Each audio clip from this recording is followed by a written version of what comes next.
ہاں پیارے بچوں، چلیے آج ہم کشن پرساد شاد صاحب کی رباعی کی طرف بڑھتے ہیں، دیکھتے ہیں کیا پیغام دینے کی کوشش کی ہے۔ غفلت میں گنوا کے صبح کو شام کیا، غفلت میں گنوا کے صبح کو شام کیا، افسوس یہاں آ کے نہ کچھ کام کیا، افسوس یہاں آ کے نہ کچھ کام کیا، کس طرح خدا کو منہ دکھاؤں گا شاد، کس طرح خدا کو منہ دکھاؤں گا شاد، عقبہ کا نہ کچھ ہائے سر انجام کیا۔ چلیے دیکھتے ہیں، ہم اس کی تشریح کو سمجھنے کی کوشش کرتے ہیں، شاعر کیا کہنا چاہتا ہے۔ شاعر یہاں پر انتہائی افسوس کے ساتھ انسانی فطرت کو بتانے کی کوشش کرتا ہے، کیونکہ انسان کی فطرت ہے وہ بہت جلدی عیش و آرام کی طرف راغب ہو جاتا ہے، اور اللہ تعالیٰ نے انسان کی ایسی فطرت بنائی ہے جو ہمیشہ للچاتی رہتی ہے، مطلب محرک ہوتی ہے وہ اس کی فطرت۔ اس کے بعد ایک اور بات اس میں بتانے کی یہ کوشش کی ہے، غفلت میں گنوا کے، غفلت یعنی کہ بالکل انجان بننا، اپنی زندگی سے غافل رہنا۔ اپنی زندگی سے غافل ہونے سے مراد یہ ہے کہ انسان کی زندگی کا خاتمہ ہونے والا ہے، انسان کی زندگی فنا ہونے والی ہے، اور اللہ تعالیٰ کے پاس ہمیں جانا ہے۔ انسان اگر دنیاوی جال میں پھنس جائے گا، عیش و آرام کے اس جنجال میں پھنس جائے گا، تو ظاہر سی بات ہے وہ اپنی عقبہ والی زندگی، آخرت والی زندگی یا فانی زندگی کو بھلا بیٹھے گا۔ اسی لیے صبح کو شام کرنا یعنی کہ اپنی عمر کو یوں ہی تمام کرنا، اپنی عمر کو یوں ہی گنوا دینا۔ دراصل ہوتا یہ ہے کہ جب انسان کو جو چیز نہیں ملتی ہے یا جو چیز اس کو میسر نہیں ہوتی، اس کو وہ بہت زیادہ چاہت کے ساتھ حاصل کرنا چاہتا ہے، اور جو چیز اس کو مل جاتی ہے، جو چیز اس کو میسر آ جاتی ہے، تو اس کے نزدیک اس چیز کی کوئی اہمیت نہیں رہتی، کوئی اس کے نزدیک قدر و قیمت نہیں ہوتی۔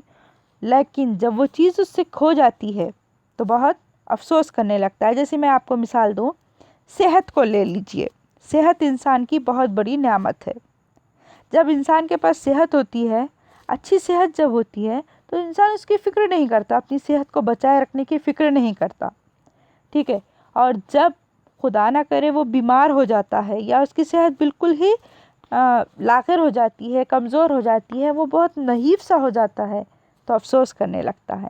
جب اس کے ہاتھ میں سب کچھ تھا، اختیار میں سب کچھ تھا، جب تو اس نے کچھ کیا نہیں، غافل رہا، اور جب اس کے ہاتھ سے سب کچھ ختم ہو گیا تو وہ پھر کفِ افسوس ملنے لگ جاتا ہے۔ کفِ افسوس ملنے سے مراد یہاں ہاتھ ملتے رہ جاتا ہے۔ جیسے کہ شاعر نے مصرع ثانی میں کہا، افسوس یہاں آ کے نہ کچھ کام کیا۔ یہاں آ کے نہ کچھ کام کیا سے کیا مراد ہے؟ یہاں پر اللہ تعالیٰ نے ہمیں بھیجا کس مقصد کو ہے، یہ ہم بھول بیٹھے ہیں۔ تو یہاں آنے کے بعد دنیا میں رہتے ہوئے ہمیں آخرت کی فکر کرنا ہے، دنیا میں رہتے ہوئے ہمیں اللہ تعالیٰ کے پاس جواب دہ ہونا ہے۔ اس بات کی فکر کرتے ہیں اگر، تو یقیناً ہم بہت بہتر طریقے سے اپنی زندگی کو گزار سکتے ہیں۔ لیکن دنیا کی رنگینی میں کھو کر، دنیا کے حسن کو اپنے آپ میں ڈھال کر، دنیا کے عیش و آرام کو اپنے اوپر سجا سنوار کر، یا اپنے آپ کو اس میں راغب کر کے ہم نے کیا کر لیا ہے، اپنے آپ کو برباد کر لیا ہے، یا ہم نے اپنی زندگی کو صحیح معنوں میں جیا ہی نہیں۔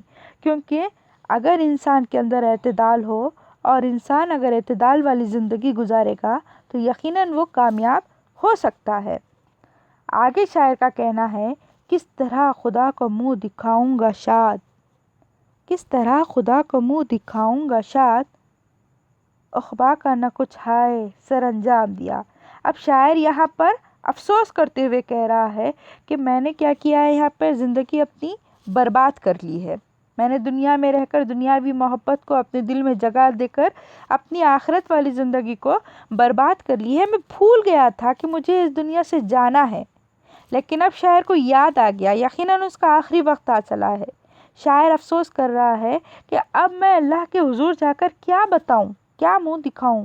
جب اللہ مجھ سے پوچھے گا کہ دنیا میں کیا کر کے آئے ہو، تو میں اپنا نامہ اعمال کیسے پیش کروں، کیسے اسے بتاؤں کہ میں دنیا کے بکھیڑوں میں کیسے الجھا ہوا تھا، کیسے میں نے اپنے آپ کو پھنسا لیا تھا، کیسے اپنے آپ کو میں نے دنیا میں گنوا دیا تھا۔